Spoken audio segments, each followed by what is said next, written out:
سورۃ النساء کی آیت نمبر 101 آ رہی ہے، اور انشاءاللہ بقیہ گفتگو اسی آیت کے کانٹیکسٹ میں ہوگی۔ یہ بڑی اہم ترین آیت ہے، اس کے کانٹیکسٹ میں انشاءاللہ میں نماز قصر، مسافر کی نماز، مسافت کتنی ہو تو اس پہ قصر نماز والا معاملہ ہوگا، یہ ساری ڈیٹیلز جو ہے نا کوشش کروں گا باقی کے وقت میں تیزی سے کور کروں انشاءاللہ تعالیٰ۔ پہلے اس آیت مبارکہ کو کور کر لیتے ہیں۔ وَإِذَا ضَرَبْتُمْ فِي الْأَرْضِ، اور جب تم زمین میں سفر کرو، فَلَيْسَ عَلَيْكُمْ جُنَاحٌ، تو تم پر کوئی حرج نہیں ہے، کوئی گرفت نہیں ہے، کوئی حرج نہیں ہے، أَن تَقْصُرُوا مِنَ الصَّلَاةِ، کہ تم نماز میں قصر کر لیا کرو، یعنی نماز مختصر کر لیا کرو۔ وہ ڈیٹیلز جو ہیں وہ قرآن میں نہیں آئی ہیں، وہ سنت میں ہیں، یعنی صحیح الاسناد احادیث میں۔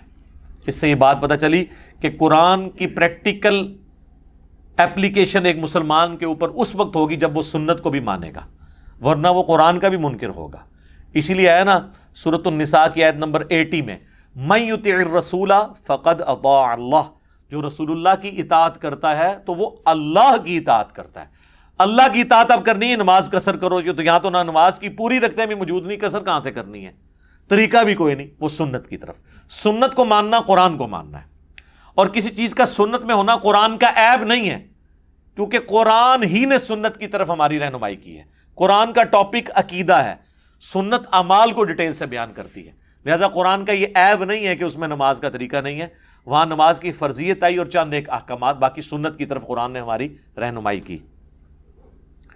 ان خفتم ان یفتنکم الذین کفروا، اگر تمہیں اس بات کا خوف ہو کہ تمہیں کافر فتنے میں ڈال دیں گے، آزمائش میں، مصیبت اور تکلیف میں، تو اس سے بچنے کے لیے نماز بھی مختصر کر لو تاکہ جلدی سے نماز سے فارغ ہو جاؤ۔ بلکہ اس سے اگلی جو آیت آئے گی اس میں تو نماز خوف کا ذکر ہے، اس میں تو اور مختصر نماز کر دی گئی۔ ان الکافرین کانوا لکم عدوا مبینا، بے شک جو کافر ہیں وہ تمہارے کھلے دشمن ہیں۔ تو ظاہر ہے جب وہ دشمن ہیں تو پھر ان سے بچنے کے لیے تمہیں نماز میں قصر کی اجازت دی جا رہی ہے۔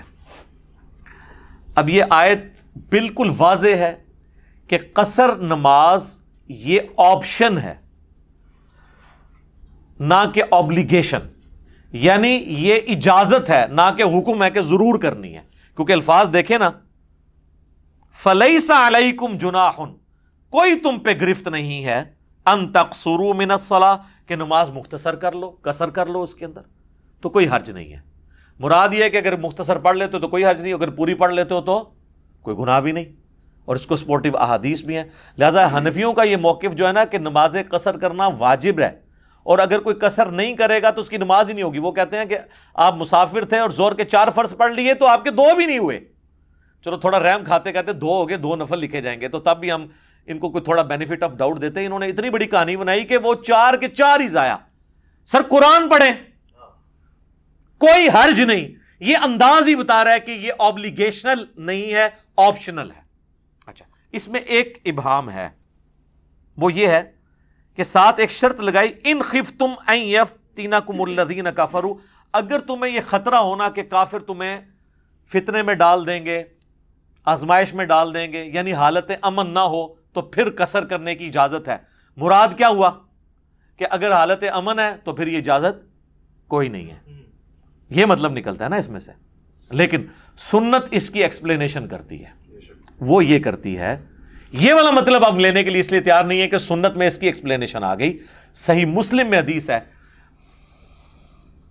ایک شخص نے سیدنا عمر سے پوچھا، یہ قرآن میں تو آیا ہے کہ جب تم حالت امن کا تمہیں یعنی خطرہ ہو، اگر کہ امن کی حالت نہیں ہے اور دشمنوں سے خوف ہے، پھر تم قصر کرو، تو اب تو ہم کثرت میں ہیں، حالت امن ہے، حالت خوف ختم ہو چکی ہے، تو لہٰذا اب قصر بھی نماز کی سہولت ہم سے ختم ہو چکی۔ تو سیدنا عمر نے کہا کہ سیم یہی سوال میں نے بھی رسول اللہ سے کیا تھا صلی اللہ علیہ وآلہ وسلم، تو آپ نے فرمایا تھا عمر یہ اللہ کی طرف سے صدقہ اور تحفہ ہے، اسے قبول کرو عام حالت کے لیے بھی، یعنی یہ اللہ تعالیٰ نے عام حالت کی، لہذا سنت نے اس کا دائرہ کار اور وسیع کر دیا کہ اسپیسیفکلی خوف میں تو ہے یہ، لیکن حالت امن میں بھی اللہ نے یہ تمہارے لیے آسانی ہے کہ تم اس کو اویل کر سکتے ہو۔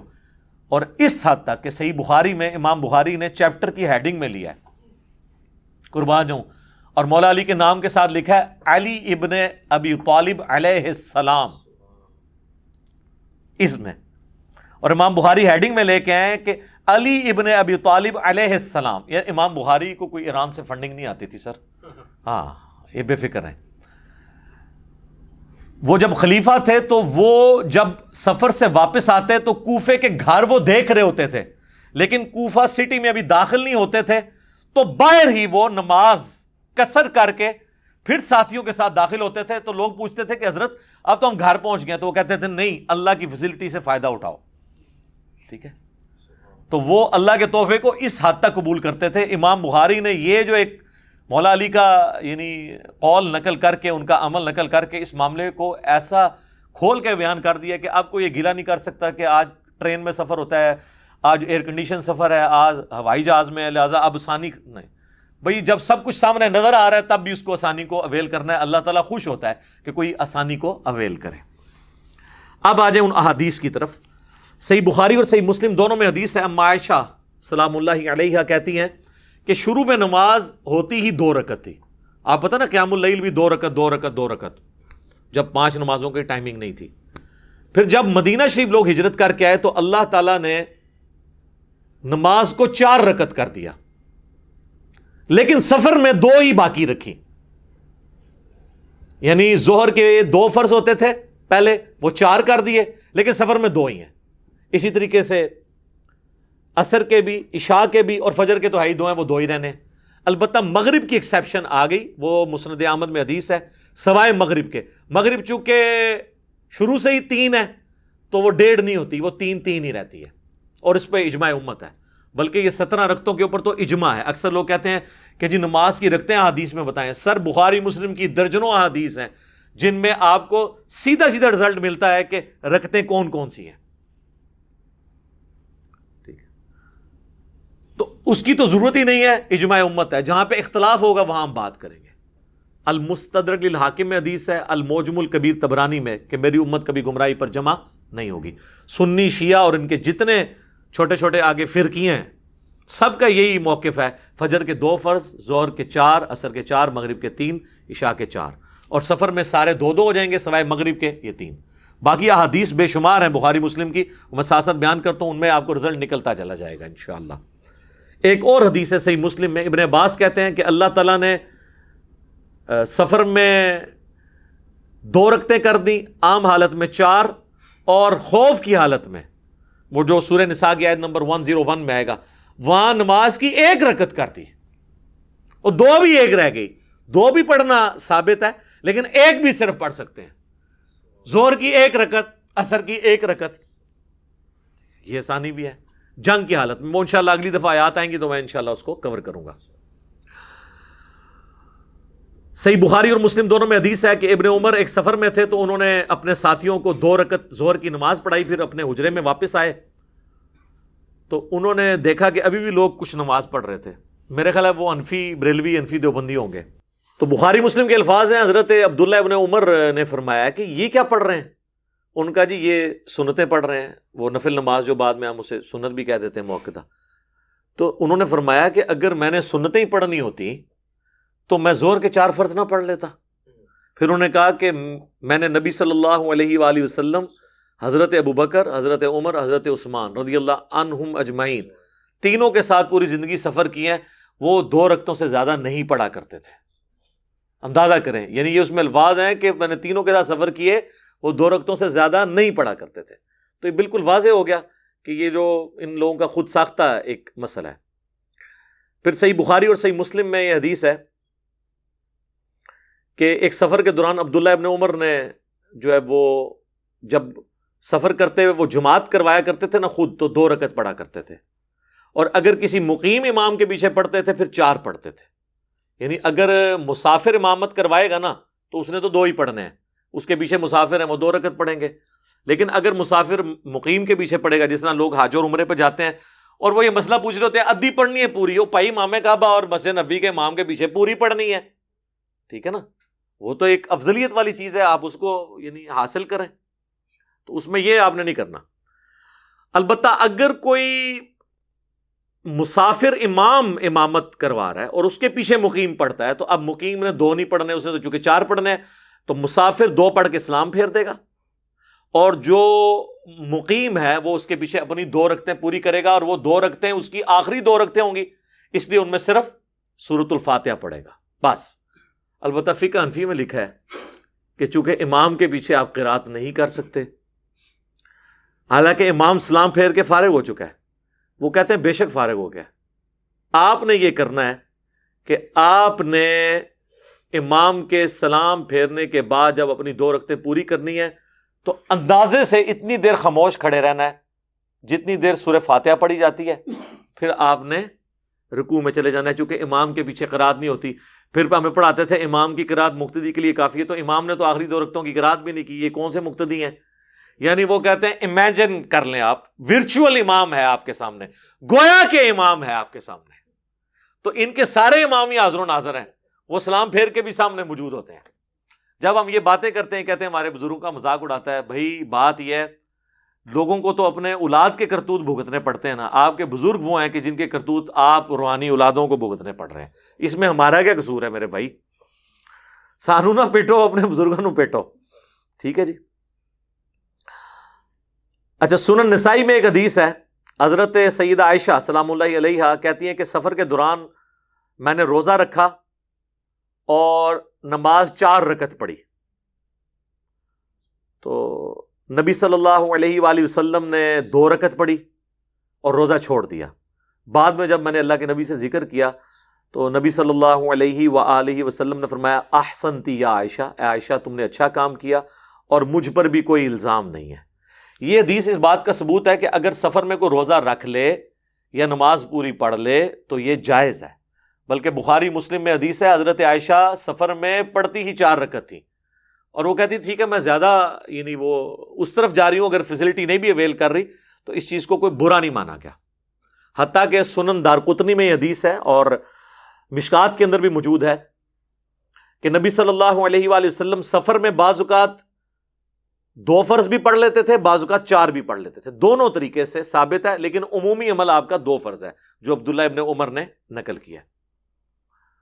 تو اس سے یہ بھی بات پتہ چلی کہ آپ یعنی مسافر کے لیے جماعت والا بھی کوئی ایشو نہیں ہے، ٹھیک ہے، کیونکہ سیدہ عائشہ نے اگر جماعت کے ساتھ اس طریقے سے نماز پڑھی ہوتی تو 2 کے بعد انہوں نے بھی اسلام پھیرا ہوتا، انہوں نے الگ سے اپنے 4 فرض پورے پڑھ لیے اور نبی علیہ السلام نے 2 پڑھے۔ اس طریقے سے عبداللہ بن عمر کے بارے میں بھی آپ سن چکے ہیں۔ تو جماعت ایشو نہیں ہے سفر کے دوران، اگر کوئی جماعت چھوڑنا بھی چاہتا ہے تو چھوڑ سکتا ہے، لیکن افضل یہ ہے کہ جماعت کے ساتھ وہ پڑھے۔ اور بخاری مسلم میں وہ حدیث جو عبداللہ بن عمر کی ہے اس میں ہے کہ اگر عبداللہ ابن عمر سفر میں اکیلے نماز پڑھتے تو 2 رکعت پڑھتے، تو اس سے ثابت ہوا کہ بغیر جماعت کے بھی وہ نماز 2 رکعت پڑھ لیا کرتے تھے، اور اگر امام کے پیچھے پڑھتے تو پھر وہ 4 رکعت پڑھتے اگر وہ مقیم امام۔ لہٰذا جو لوگ حج اور عمرے پہ جائیں، اگر ان کی مسجد نبوی یا روضہ شریف پہ مکہ شریف کے اندر جماعت کے ساتھ نماز رہ جائے، جب وہ اکیلے اپنی پڑھیں گے تو 2 پڑھیں گے، اور اب وہ جماعت کروا لیں، وہاں تو جماعت کرنے پہ کوئی پابندی نہیں ہے، آپ جماعتیں کروا سکتے ہیں، تو اگر مسافر کروا رہے ہیں تو 2 پڑھیں، اگر وہاں کا کوئی مقیم کروائے تو پھر اس کے پیچھے آپ 4 پوری کر لیں۔ بعض اوقات لوگ یہ بھی کرتے ہیں، وہ کہتے ہیں جی اگر امام مقیم ہے تو ہم 2 رکعت پڑھ کے بیٹھ جائیں گے اور ہم اپنا سلام پھیر دیں۔ اس طرح نہیں آپ کر سکتے، امام سے ہٹ نہیں سکتے۔ اہل تشیع کے ہاں اس طرح ہو جاتا ہے، وہ کہتے ہیں کہ بھئی آپ 2 کے بعد سلام پھیریں اور اگلی 2 میں آپ عصر کی نیت کر لیں۔ یہاں پہ بھی ہے اس سے ملتا جلتا فقہ حنبلی میں مسئلہ کہ وہ کہتے ہیں ٹھیک ہے 2 پڑھ کے آپ بیٹھے رہیں اور امام کو 4 پڑھنے کا انتظار کریں، اور جب امام چوتھی کے تشہد میں پہنچے تو آپ سکون کریں، اس کو 2 پڑھنے دیں اپنی فالتو، جو آپ کی نظر میں تو وہ فالتو ہیں کیونکہ وہ تو مقیم ہے، تو چوتھی میں پھر آپ اس کے ساتھ ہی تشہد پڑھ کے تو سلام، پھر اینڈ رزلٹ یہی ہے، صرف 2 رکعتوں کا آپ کو فائدہ ہوا، لیکن سلام امام سے پہلے وہاں بھی نہیں آپ پھیر سکتے۔ یہ میں نے آپ کو ضمناً ایک مسئلہ بھی اس حوالے سے بتا دیا۔ بخاری و مسلم میں ایک اور حدیث ہے کہ نبی علیہ السلام جب سفر میں ہوتے تو سواری سے اتر کر فرض نماز ادا کرتے تھے، اور تہجد اور نوافل اور وطر سواری پر ادا کرتے، اور اس چیز کا بھی اہتمام نہ کرتے کہ سواری قبلہ رخ جا رہی ہے یا قبلہ رخ سے ہٹ کے، یعنی استقبال قبلہ صرف فرض نماز کی ریکوائرمنٹ ہے، نفلی نمازوں کی نہیں ہے. آپ اس چیز کی پرواہ نہ کرتے. اور اس میں الفاظ ہیں سواری میں بیٹھ کے جب آپ نفل یا وتر ادا کرتے تو رکوع اور سجدہ سر کے اشاروں سے کرتے. اور ابو داؤد میں الفاظ ہیں کہ نبی علیہ السلام جب سر کے اشارے سے یہ رکوع اور سجدہ کرتے تو سر کے لیے تھوڑا، یعنی رکوع کے لیے تھوڑا سر جھکاتے اور سجدے کے لیے تھوڑا زیادہ. یہ نہیں ہے کہ آپ نے سامنے پھٹے پہ کوئی سجدہ کرتے تھے جس طرح یہ کرسیاں بنی ہوئی ہیں. کرسی پہ بھی اگر کسی نے نماز پڑھنی ہے نا اشارے سے تو وہ رکوع کے لیے اتنا جھکے گا اور سجدے کے لیے اتنا. یہ نہیں ہے وہ ایسے کر کے وہاں میں وہ بنے ہوتے ہیں جناب، وہ اسپائڈر مین بنے ہوتے ہیں یا سپر مین، وہ نہیں، یہ غلط ہے. آپ نے اشارے سے نماز پڑھنی. یہ رکوع ہے، یہ سجدہ ہے، بس تھوڑا سا فرق کرنا ہے. یہ اللہ نے آسانی دی ہے. قیام بھی تو نہیں نا اب آپ نے کیا کرسی پہ بیٹھے ہوئے یا سواری پہ بیٹھے ہوئے تو اب آپ کھڑے ہو جائیں گے اس طرح کر کے، تو یہ بھی تو نہیں کر رہے نا. تو باقی چیزوں کو بھی آپ اس طریقے سے مینج کریں. تو اس سے یہ بات پتہ چلی کہ فرض نماز کے لیے آپ کو سواری سے اترنا ہوگا. ٹرین بھی جب کسی جنکشن پہ کھڑی ہو تو آپ وہاں نماز پڑھیں. اپنی گاڑی ہے تو کسی پیٹرول پمپ پہ روک کے پڑھیں. پبلک ٹرانسپورٹ ہے تو اس کا ٹائم اس طرح مینج کریں کہ آپ کو یہ نہ کرنا پڑے. رہ گیا ہوائی جہاز، تو ہوائی جہاز کا تو مسئلہ اور بحری جہاز کا مسئلہ ڈیفرنٹ ہے، چونکہ اسے روکنا ممکن نہیں ہے. بحری جہاز اگر آپ سمندر میں روک بھی لیں وہ ایک جگہ پہ پھر بھی نہیں رہتا، اور نیچے اتر کے آپ مسلح پانی پہ ڈال کے نماز بھی نہیں پڑھ سکتے. وہ تو بزرگ ہی پڑھ سکتے ہیں، وہ بھی کہانیاں. تو وہ بحری جہاز والوں کے لیے مسئلہ ڈیفرنٹ ہے، وہ اس میں صرف استقبال قبلہ کریں گے، نماز پڑھیں، کوئی ایشو نہیں ہے. ٹرین بھی عموماً سیدھی چلتی ہے، اگر نہ رک رہی ہو تو ٹرین میں نماز پڑھ لیں. ویسے تو ہم نے جو نمازیں جمع کرنے کا آپ کو بتایا اس کے تحت تو 6-7 گھنٹے میں تو کوئی نہ کوئی آپ کا اسٹیشن آ ہی جائے گا. ایسا تو نماز آپ ٹرین کے اندر ہی بے شک پڑھ لیں جب رکی ہوئی ہو، یا نیچے اتر کے آپ اسٹیشن پہ پڑھ لیں. ویسے تو ایران کے اندر تو باقاعدہ نماز کی ٹائمنگ میں وہ ٹرینیں رکتی ہیں اور باقاعدہ عورتوں اور مردوں کی نمازوں کی جگہ الگ بنی ہوئی ہے. آپ دیکھیں کتنی ایک ڈاکومنٹریز اپلوڈ ہوئی ہیں، انسان حیران رہ جاتا ہے. تو کاش ہمارے ملک میں بھی یہ سارا سلسلہ ہوتا تو یہ آسانیاں ہو جاتی.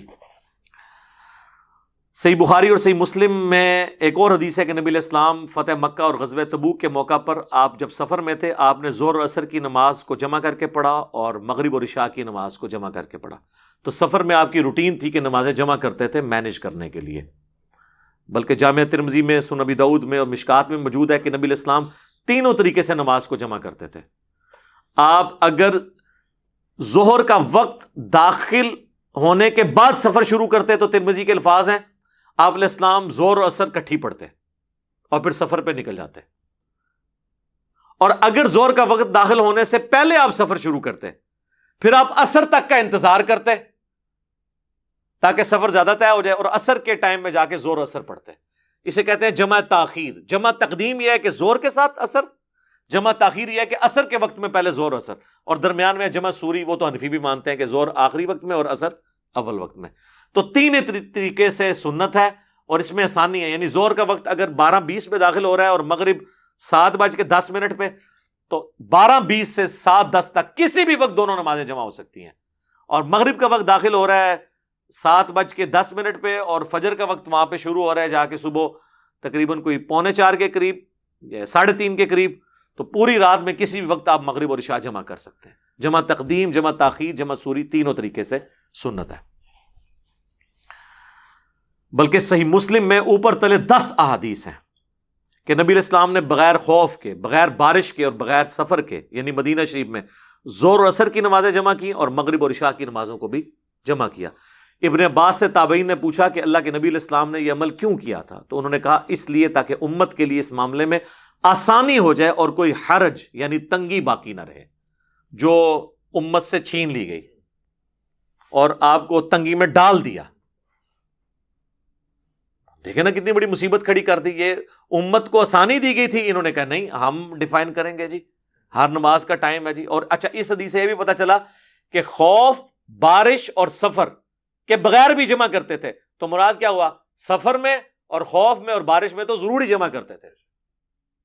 بلکہ بخاری مسلم میں آتا ہے کہ بارش میں تو نبی علیہ السلام اذان میں کہتے تھے سلو فی الرحال، کہلوا دیتے تھے گھروں میں ہی نماز پڑھو. ابن عباس کہتے ہیں جمعے کا دن ابن عباس نے بھی یہ اناؤنسمنٹ کرائی اور کہا کہ نبی علیہ السلام بھی یہ نہیں چاہتے تھے کہ تم کیچڑ میں لپٹتے ہوئے مسجد میں پہنچو، تو گھروں میں ہی پڑھ لو. جمعے کی نماز جس کی اتنی تاکید ہے وہ بھی گھر میں ہی پڑھو. اس کی جگہ یعنی ظہر کی نماز پڑھ لو. تو یہ آسانی ہے الحمدللہ. اچھا بخاری و مسلم میں وہ جو حدیث ہے حجۃ الوداع والی، وہ اس چیز کا ثبوت ہے کہ نبی علیہ السلام نے جمعے کے دن حج آیا تھا یوم عرفہ، لیکن آپ نے ظہر کی نماز ادا کی. تو اس سے پتہ چلا کہ مسافر کے اوپر جمعے کی نماز نہیں ہے. پڑھ لے تو جائز ہے، لیکن وہ بھی حج والا جو معاملہ ہے اس میں تو نہیں کرے گا. حج کی تو یہ خصوصیت ہے کہ وہاں تو آپ نے مسجد خیف کے اندر آپ دیکھیں، اور ادھر دوسری وہ جو مسجد نمرہ ہے عرفات کے اندر، اس کے اندر یعنی جمعہ جب آتا ہے، چاہے وہ یوم عرفہ کو آئے یا باقی حج کے دنوں میں آئے، تو جمعے کی نماز نہیں ہوتی. 2 ظہر کے فرض ہوتے ہیں اور 2 عصر کے فرض ہوتے ہیں. میں نے تو خود پڑھی ہوئی ہے الحمدللہ دونوں جگہ. تو یہ میں نے یعنی آپ کو اس لیے علم میں اضافے کے طور پہ یہ بات بتا دی. باقی حنفیوں کے نزدیک تو یہ ہے کہ آپ نے چونکہ وہاں پہ اگر 15 دن سے آپ کا کم قیام ہے پھر تو آپ قصر پڑھیں گے، اگر اس سے زیادہ ہے تو آپ پوری پڑھیں گے. اور باقاعدہ انہوں نے تو، ان کے عالم صاحب نے تو مشورہ دیا ہوا ہے کہ چونکہ حنفی زیادہ ہوتے ہیں تو سعودی عرب والوں کو چاہیے کہ وہ جو امام کعبہ انہوں نے وہاں رکھا ہوا ہے نا، وہ تو مقیم ہوتا ہے اور لیکن وہ پڑھا رہا ہوتا ہے سفری نماز. حالانکہ حج کی خصوصیت ہے سفری نماز، یعنی نماز 2 فرض پڑھنا. وہ کہتے ہیں ہمارے نزدیک تو اس کے پیچھے ہماری نماز نہیں ہوگی کیونکہ اس کی اپنی نہیں ہو رہی. 4 پڑھنے تھے اس نے 2 پڑھ دیے. تو کہتے ہیں کہ ہمارا مشورہ ہے کہ سعودی حکومت حج کے دنوں میں نا اس کو تقریباً کوئی 70-80 کلومیٹر کا سفر گاڑی میں کروائے اور جا کے اینڈ، ہاں ساری یہ لکھا ہوا ہے فقہ حنفی میں کتابوں کے اندر، تو سفر کروائے تاکہ وہ مسافر ہو جائے اور اینڈ پہ جا کے وہاں پہ مسجد نمرہ میں یا وہاں اتار دے، تاکہ پھر وہ ہمارے نزدیک بھی یعنی ہیلے تو تمہیں پتہ ماسٹر نے ہیلے بنانے تھے، یہ تو کچھ بھی کر سکتے ہیں. تو کہتے گڈی تے سیر کراؤ، انہوں جعلی مسافر بنا دو تاکہ تو تسی بھی جعلی نیتی کر کے پڑھ لو، جو کام ہی جعلی کرنے نے سارے. تو یہ انہوں نے باقاعدہ مسئلہ جو ہے نا وہ لکھا ہوا ہے اپنی وہ جو حج سے متعلق کتابیں ہیں. اچھا یہاں پہ اب ایک اور چیز جو بڑی امپورٹنٹ ہے کہ کتنے دن کے لیے جائے تو وہ مسافر ہوگا. وہ صحیح بخاری میں ہے کہ 19 دن کا نبی علیہ السلام 19 دن سے کم کا جب قیام کیا کرتے تھے یا 19 دن کے برابر اور اس سے زیادہ نہ ہوتا تو نبی صلی اللہ علیہ وآلہ وسلم نمازوں کو قصر کیا کرتے تھے. حنفیوں کے نزدیک 15 دن ہے. 15 دن والا قول بھی جامعہ ترمذی میں بلا سند ہے، لیکن مصنف ابن ابی شیبہ میں، مصنف عبد الرزاق میں موجود ہے کہ عبداللہ ابن عمر اگر 15 دن کے لیے کہیں جاتے تو وہ اپنے آپ کو مقیم تصور کرتے، 15 دن سے کم کو وہ مسافر سمجھتے تھے. 15 والی بھی بات ہے، 19 دن والی بھی ہے. بہرحال 15 دن بھی بہت ہے. جو لوگ ہر ویکینڈ پہ گھر واپس آتے ہیں، ایون 2 ویکینڈ کے بعد بھی ہیں، تب بھی وہ سب کے نزدیک مسافر ہیں. اور اس میں جو ڈرائیور ہیں جو روزانہ واپس آ جاتے ہیں، دوسرے شہروں میں جاتے ہیں، وہ روزانہ نماز قصر بھی کریں، نماز جمع بھی کریں، آسانی ہے. اس طرح باہر کے ملکوں میں جو سب ویز کے اندر لوگ اتنی ٹریولنگ کر کے جاتے ہیں، وہ نمازوں کو جمع بھی کریں اور قصر پڑھیں. وہ اس کی یعنی کتنا وہ فاصلہ ہونا چاہیے وہ میں اینڈ کے اندر یعنی ڈسکس کرتا ہوں. ابھی تو میں اس کو ڈسکس کروں کتنے دن کے لیے، تو وہ تو 1 دن کے لیے گئے ہوتے ہیں، واپس آ جاتے ہیں. اس طریقے سے ایک بندہ کراچی سے چلا اور اس نے پشاور جانا ہے، راستے میں 10 مہمانوں کے گھر اگر وہ 10 دن بھی رکتا جائے، ہر جگہ ہی وہ قصر نماز پڑھتا چلا جائے گا، کیونکہ الٹیمیٹلی تو اس نے وہاں جانا ہے، تو وہ مسافر ہے. تو ڈرائیور ہو، اسٹوڈنٹ ہو، ہاسٹل میں رہ رہا ہے اور ہر ہفتے یا 2 ہفتے بعد واپس آ جاتا ہے، تو یہ نہیں ہے کہ اب وہ مقیم ہو گیا وہاں پہ. بے شک وہ 5 سال کے لیے گیا ہے، لیکن ہے تو غریب الوطن ہے نا، اس لیے تو گھر واپس آتا ہے. ہاں جس دفعہ وہ 15 دن یا 19 دن سے زیادہ رکتا ہے اس دفعہ وہ پوری نماز پڑھ لے. عام دنوں میں وہ مسافر بھی، ہاسٹل کے اندر جو اسٹوڈنٹس ہیں وہ قصر نماز ہی پڑھیں گے. یہ ساری وہ چیزیں جو لوگ پوچھتے ہیں، پریکٹیکلی ہم بھی اس سے گزرے تو ان کے لیے آسانی ہے. باقی اگر کیٹاسٹرافک کنڈیشن ہو تو پھر آپ بے شک 6 مہینے تک پڑھیں. سن کبرا البیہقی میں آتا ہے، عبداللہ ابن عمر کہتے ہیں کہ ہم آذربائیجان کی جنگ کے لیے، رشیا کی جنگ کے لیے حضرت عثمان کے دور میں جب گئے تو ہم نے 6 مہینے تک قصر نماز پڑھی ایک جگہ، کیونکہ برف باری شروع ہو گئی تھی. تو آج کل کرتے 6 مہینے گزر گئے. ان کی نیت تو وہاں رکنے کی نہیں تھی نا، آج برف باری رکے تو ہم چل پڑیں گے. تو اس طرح اگر کسی کی پوری زندگی بھی گزر جاتی ہے، اس کی نیت نہیں تھی رکنے کی، بھائی کل صورتحال یا کوئی بندہ یہاں سے گیا ہے کسی مریض کے پاس تیمارداری کے لیے ہاسپٹل کے اندر، اور یہاں سے اس کی نیت تھی کہ 2 دن بعد جان چھوٹ جائے گی، ڈاکٹر کہتے ہیں نہیں جی 2 دن اور لگ جائیں گے، اس طرح 2 دن 1 دن کرتے 1 سال بھی وہ وہاں پہ رہے، وہ حالت خوف میں بھی ہے، حالت سفر میں بھی ہے، وہ قصر نماز پڑھتا رہے تو اس کے اوپر کوئی گرفت نہیں ہے. یہ حدیث ثبوت ہے اس بات کے الحمدللہ. اب آ جائیں وہ مسافت کتنی ہو، تو صحیح مسلم میں 3 فراسخ یا 3 فرسخ کہہ لیں آپ، جمع فراسخ، جو 9 میل بنتا ہے، عربک 9 میل. یہ میل کا لفظ عربی میں ہے، یہ مائل جو آیا نا یہ عربی سے انگلش میں آیا ہے، بیسیکلی یہ عربی کا لفظ ہے. اور وہ آلموسٹ آپ بہت کھلے دل سے بھی لگائیں نا تو تقریباً 2 کلومیٹر بن جاتا ہے 1 میل. ویسے تو 2 سے کم ہی بنتا ہے، 1.7 کے قریب بنتا ہے، لیکن بہت موٹا بھی لگا دیں تو 9 میل کا مطلب ہے 18 کلومیٹر، یا راؤنڈ آف کر لیں 20 کلومیٹر کا جب سفر ہے شہر سے باہر، پھر مسافر ہوں گے. اب کراچی میں تو آپ 40 کلومیٹر بھی سفر کریں شہر کے اندر ہے، مسافر نہیں ہوں گے. شہر سے باہر نکلنا شرط ہے، شہر کے اندر بندہ مسافر نہیں ہوتا، چاہے 2 گھنٹے گھومتا رہے. ٹھیک ہو گیا. صحیح بخاری میں 48 میل کا بھی ذکر موجود ہے جو کیلکولیشن کے بعد آتا ہے، اور وہ عربک میل ہے. وہ تقریباً 72 کلومیٹر کیلکولیٹ کرتے ہیں دیوبندی، اور بریلوی اس کو کیلکولیٹ کرتے ہیں 92 کلومیٹر اگر وہ عربک میل کے اعتبار سے دیکھا جائے. تو اس کے لیے ان کے پاس کوئی دلیل نہیں ہے اس حوالے سے کہ وہ 48 میل کا جو قول ہے، تو ظاہر ہے کہ اگر صحیح مسلم میں آیا کہ 9 میل کے اوپر آپ کر سکتے ہیں تو 48 میل میں بھی کر سکتے ہیں. یعنی جہلم سے اگر کوئی شخص لاہور جا رہا ہے تو مسافر ہے، کراچی جا رہا ہے تو مسافر ہے، تو ملتان بھی مسافر ہی ہوگا کیونکہ کراچی سے تو پہلے ہی آتا ہے نا وہ، اور لاہور کے بعد آتا ہے، تو وہ اس کے اندر ہی شامل ہے. اس میں کوئی ایشو نہیں ہے. لہذا اس کے بارے میں کوئی واضح چیز نہیں ہے. شہر سے باہر نکلیں اور آپ اپنے آپ کو مسافر سمجھ رہے ہیں تو مسافر ہیں. اور اس میں آپ سے یہ بھی نہیں سوال ہوگا کہ آپ ایئر کنڈیشن گاڑی میں سفر کر رہے ہیں یا آپ نے جو ہے وہ ہوائی جہاز میں سفر کیا ہے، آرام دہ ہے. یہ فیسلٹی ہمیشہ کے لیے ہے. ایون روزہ چھوڑنے کی جو فیسلٹی ہے کہ بعد میں آپ اس کی گنتی پوری کر لیں، وہ مسافر کے لیے آج بھی اس طریقے سے ویلڈ ہے. اور اللہ تعالیٰ اس چیز کو پسند کرتا ہے کہ وہ اس فیسلٹی سے کوئی فائدہ اٹھائے، جس کے تحت میں نے وہ حدیث بتا دی صحیح مسلم کی کہ جب حضرت عمر نے سوال کیا تو نبی علیہ السلام فرمایا یہ اللہ کی طرف سے صدقہ ہے، چاہے حالت امن میں بھی ہو تم قصر نماز کرو. اور صحیح بخاری میں جو تعلیقاً امام بخاری مولا علی کا قول لے کے ہیں اور ساتھ لکھا ہے علی ابن ابی طالب علیہ السلام کا یہ عمل تھا کہ کوفے کے گھر نظر آ رہے ہوتے تھے تو وہ کوفے میں داخل نہیں ہوتے تھے، پہلے نماز قصر کرتے تھے اور اللہ کی فیسلٹی سے فائدہ اٹھاتے تھے. یہ ہمیں اسلام نے درس دیا ہے کہ آپ نے اس فیسلٹی کو اویل کرنا ہے.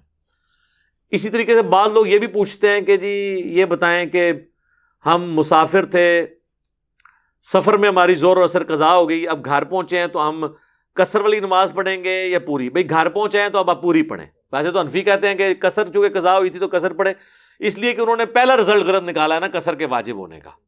جب گھر آ گئے اب آپ حالت امن میں ہیں تو دن کی بھی زور اثر جو چھوٹی ہے نا، پہلے تو اس پہ توبہ کریں اور اس کے 4 فرض پڑھیں.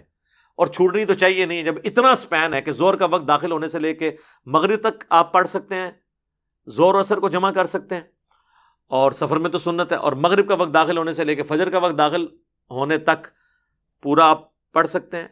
یہ جو بعض لوگ کہتے ہیں نا شاہ کا وقت آدھی رات تک رہتا ہے تو وہ افضل وقت ہے. اس پہ میری ویڈیو ریکارڈ ہے، وہ صحیح مسلم کی حدیث افضل وقت کے لیے ہے. باقی حضرت ابو ہریرہ سے موجود ہے رضی اللہ تعالیٰ عنہ، شرح معانی الاثار جسے طحاوی شریف کہتے ہیں، کہ وہ کہتے تھے کہ جس شخص نے فجر کا وقت داخل ہونے سے پہلے عشاء کی نماز پڑھ لی تو اس نے کوئی اس میں دیری نہیں کی ہے. تو حضرت ابو ہریرہ ہی ان حدیثوں کے راوی ہیں جس میں نماز کی ٹائمنگ آئی ہے. تو لہٰذا آدھی رات تک جو عشاء کا وقت رہتا ہے جو صحیح مسلم میں ہے وہ افضل وقت ہے. ٹھیک ہے، بلکہ افضل وقت تو ہے کہ آپ رات کو لیٹ سے نماز پڑھیں، لیکن ہم تو عموماً جلدی پڑھتے ہیں، تو افضلیت غیر افضلیت کا مسئلہ ہے. باقی فجر کا وقت داخل ہونے تک آپ تو اتنے بڑے سپین میں آپ کو ٹائم مل جائے گا نماز پڑھنے کا. یہ نماز تو قضا ہو ہی نہیں سکتی. یہ تو بالکل لیم ایکسکیوز ہے. لوگ کہتے ہیں نہیں ہم نوکری کرتے ہیں جی وہاں ٹائم ہی نہیں ملتا نماز کا، تو گھر آ کے اکٹھی نمازیں پڑھ لیں. تو میں ان سے پوچھتا ہوں کہ ٹائلٹ جانے کا بھی ٹائم نہیں دیتے آپ کو؟ کہتے ہیں اتنا دیتے ہیں. تو میں نے کہا یار 2 فرض پڑھنے میں کتنا ٹائم لگتا ہے؟ زور اثر کے 2 فرض پڑھنے میں کتنا ٹائم لگتا ہے؟ وضو آپ کا ہو تو وہیں پہ آپ پڑھ لیں تھوڑی دیر کے لیے وقفہ کر کے. ٹھیک ہے، تو وہ اب تو خیر یہ بڑی آسانی اس معاملے میں ہو گئی ہے، وہ ٹالرنس ہے نماز کے لیے، یورپ امریکہ میں آپ کو ٹائم دے دیتے ہیں، آپ اس چیز کو اویل کریں اور یہ بہانے بنانا چھوڑ دیں کہ جی ہم کوئی اتنے دنیا کے مصروف آدمی ہیں، تو آپ پھر چھوڑ دیں۔ اور کئی لوگ اتنے بولے ہوتے ہیں، وہ کہتے ہیں نہیں فجر کی نماز کو بھی زور کے ساتھ جمع کر لیں، نہیں سر، زور اور اثر جمع ہوگی، مغرب اور عشاء جمع ہوگی، جسے ظہرین اور مغربین بھی کہا جاتا ہے۔ ایک ملکین بھی ہے، وہ بھی چلیں as a last resort, prime minister ہوں، آرمی چیف ہیں، وہ پڑھ سکتے ہیں کہ وہ مغرب کا وقت داخل ہونے سے آدھا گھنٹہ پہلے زور اثر جمع کر لیں، اور جیسے ہی مغرب کا وقت داخل ہو مغرب عشاء جمع کریں، یعنی 30-40 منٹ کے سپین میں اپنی 4 نمازیں وہ پوری کر لیں۔ تو وہ مستقل بھی روٹین بنا لیں، تو ان کی روٹین ایسی ہے، ان کی جو مصروفیات ہیں اس کے اندر ان کے لیے کوئی اجازت والی گنجائش ہو سکتی ہے۔ باقی عام آدمی کے لیے تو یہ نہیں ہے کہ وہ اپنی روٹین بنا لیں، افضل یہی ہے کہ چاروں نمازیں اپنے الگ الگ وقت میں پڑھیں، فجر تو ویسے ہی علیحدہ ہوتی ہے، لیکن اگر کوئی مجبوری کی وجہ سے اس کو روٹین بناتا ہے عام حالت میں بھی، تو وہ ثابت ہے، وہ آپ پڑھیں، نماز پڑھیں صحیح، اور اس میں بھی خالی فرض پڑھ لیں تو کافی ہے۔ اور مسافر ہیں، نوکری پیشہ ہیں، آپ روزانہ شہر سے باہر 20 کلومیٹر جاتے ہیں سب وے کے ذریعے، چاہے وہ آپ 5 منٹ میں پہنچتے ہیں چاہے 1 گھنٹے میں پہنچتے ہیں، اگر آپ نے وہ سفر طے کر لیا ہے آپ وہاں نمازیں جمع کریں اور گھر آ کے مغربی عشاء جمع کر لیں، پوری رات آپ کے پاس پڑی ہے، جس وقت مرضی جمع کریں، تو یہ دین میں وہ آسانی ہے۔ اور میں آپ کو بتاؤں یہ سب کانٹیننٹ میں ایشو ہے، ادروائز آپ عرب ملکوں میں سفر کریں، یہ جب لوگ حج عمرے کے لیے جاتے ہیں تو وہ تو ڈرائیور ٹرینڈ ہیں، وہ آپ کو جب زور کے وقت گاڑی مکے سے مدینے کے لیے چلتی ہے نا، یا مدینے سے مکے کے لیے، تو وہ ڈرائیور کہہ دیتا ہے کہ بھائی زور اثر جمع کرو، اب میں رات کو جا کے گاڑی روکوں گا، کیونکہ سنت یہی ہے۔ پھر رات کو بھی پھر جا کے وہ عشاء کے وقت میں روکتے ہیں اور کہتے ہیں اب جمع تاخیر پڑھ لو مغرب اور عشاء۔ وہاں کی روٹین ہے، ان کو پتا ہے کہ ادھر تو نماز جو ہے نا اتنی بڑی انہوں نے دماغ کے اوپر سوار کی ہوتی ہے، گاڑیاں رکوا رہے ہوتے ہیں، ہم خود رکواتے رہے۔ اور پاکستان جیسے ملک میں ایک بندہ فیملی کے ساتھ پرائیویٹ سفر کر رہا ہے ویگن کے اندر یا بس کے اندر، اور آپ گاڑی رکوائیں نماز کے لیے، تو آپ تو سب لوگوں کو تھریٹ پہ لگا رہے ہیں کہ وہ کوئی ڈاکو لوٹ لیں گے، ان کو گاڑی چلنے دیں، تا وقت ہے کہ آپ کسی مین سٹی میں نہ پہنچ جائیں، وہاں جا کے نمازیں جمع کریں۔ 5 منٹ بعد گاڑی رکوانے کا کوئی تک ہی نہیں بنتا، نماز قضا ہو ہی نہیں سکتی۔ اتنا لمبا سفر کس نے کرنا ہے کہ 6-7 گھنٹے گاڑی ہی نہیں رکے گی؟ یہاں لوگ 1.5 گھنٹے کے سفر میں گاڑیاں رکوا رہے ہوتے ہیں۔ بھائی گھر جا کے پڑھ لینا، مغرب عشاء جمع کرنا، پوری رات پڑی ہوئی ہے، زور اثر ہے تو زور کے ساتھ ہی اثر پڑھ کے نکلو۔ گاڑیاں رکوا رہے ہوتے ہیں اور پھر اتنی بڑی ٹینشن میں لوگوں کو ڈالتے ہیں، صرف دینی مسئلہ نہ پتہ ہونے کی وجہ سے۔ بارہ میرا الگ سے ایک کلپ ہے، نمازوں کو جمع کرنا حرام سوالیہ نشان، وہ آپ دیکھ لیں تو انشاءاللہ آپ کو یہ معاملہ کلیئر ہو جائے گا۔ اللہ تعالیٰ سے دعا ہے جو حق بات میں نے کہی اللہ تعالیٰ ہمارے دلوں میں راسخ فرمائے، اگر جذبات میں میرے منہ سے کوئی غلط بات نکل گئی اللہ تعالیٰ ہمارے دلوں سے اسے دھو دے، ہمیں معاف بھی فرما دے، ہمیں کتاب و سنت کی تعلیمات پر عمل کر کے دوسرے بھائیوں تک پہنچانے کی توفیق عطا فرمائے۔ سبحانک اللہم و بحمدک، اشہد ان لا الہ الا انت، استغفرک و اتوب الیک، وما علینا الا البلاغ المبین۔ جزاکم اللہ خیرا۔